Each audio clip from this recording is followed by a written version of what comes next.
आपको पता है हम लोग नीचे होते हैं, काफ़ी डिप्रेशन होता है, पढ़ाई की अलग टेंशन होती है और घर के अलग मसले होते हैं। तो हम इधर ऊपर आ जाते हैं, हम देखते हैं यहाँ पर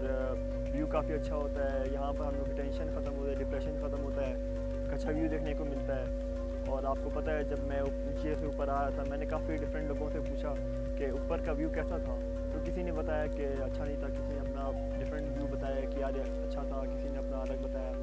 मगर जब मैं इधर ऊपर आया तो मैंने काफ़ी अच्छा नोट किया कि यहाँ की आबो हवा काफ़ी अच्छी है, मौसम काफ़ी अच्छा है और यहाँ पर सफाई काफ़ी ज़्यादा है, जिसकी वजह से मुझे काफ़ी सुकून मिला और मैं काफ़ी इंजॉय किया।